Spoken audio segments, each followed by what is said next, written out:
1961 में पेरिस में international committee on weights and measures मुनक्किद की गई, जिसमें ये एसआई सिस्टम्स को इंटरनेशनली करार दे दिया गया और हर कंट्री में सेम यूनिट्स को एग्री किया गया कि हर कंट्री में एक स्पेसिफिक फिजिकल क्वांटिटी को मेजर करने के लिए एक स्पेसिफिक यूनिट ही होगा और वो स्पेसिफिक यूनिट हर तमाम कंट्रीज में सेम होगा। फॉर एग्जांपल मैथ्स के लिए तमाम कंट्रीज में जो स्टैंडर्ड यूनिट है वो केजी है, लेंथ के लिए मीटर्स है, वॉल्यूम के लिए मीटर क्यूब है। इस तरह डिफरेंट क्वांटिटीज के लिए एक सेम जो है वो फिजिकल स्टैंडर्ड यूनिट जो है वो एग्री उस पर किया गया कि एक सेम स्टैंडर्ड यूनिट होना चाहिए।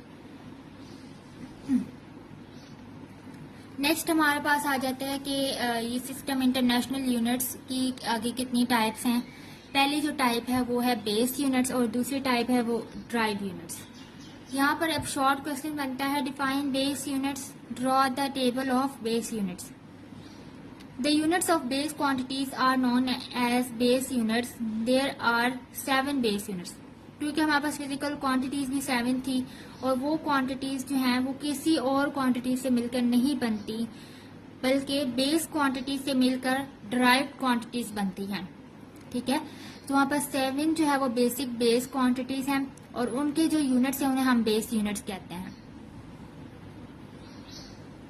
अब आगे हमारे पास बेस यूनिट का टेबल आ जाता है। यहाँ पर हमारे पास बेस क्वांटिटीज हैं और आगे उनके जो यूनिट्स है जिनमें बेस क्वांटिटीज को हम एक्सप्रेस कर सकते हैं वो यूनिट्स हैं। पहली हमारे पास जो बेस क्वांटिटी है वो लेंथ है। लेंथ को हम एक्सप्रेस करते हैं स्मॉल एल से और उसका जो यूनिट है वो मीटर है। मीटर को हम स्मॉल एन से रिप्रेजेंट करते हैं। नेक्स्ट हमारे पास है मैस। मैस को हम स्मॉल एम से रिप्रेजेंट करते हैं। इसका जो यूनिट है वो किलोग्राम है और इसका जो सिंबल है वो स्मॉल केजी है। नेक्स्ट हमारे पास जो क्वांटिटी है वो टाइम है। टाइम को हम स्मॉल टी में रिप्रेजेंट करते हैं। इसका यूनिट जो है वो सेकंड है। सेकंड को हम स्मॉल एस से रिप्रेजेंट करते हैं। Next quantity electric current. Electric current को हम कैपिटल आई में रिप्रेजेंट करते हैं। इसका यूनिट एम्पेयर है। एम्पेयर को हम कैपिटल ए में रिप्रेजेंट करते हैं।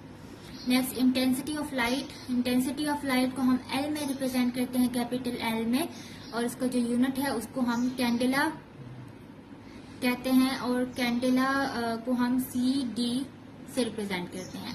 टेम्परेचर नेक्स्ट है। टेम्परेचर को हम कैपिटल टी में रिप्रेजेंट करते हैं और इसका यूनिट केल्विन है। केल्विन को हम कैपिटल के से रिप्रेजेंट करते हैं।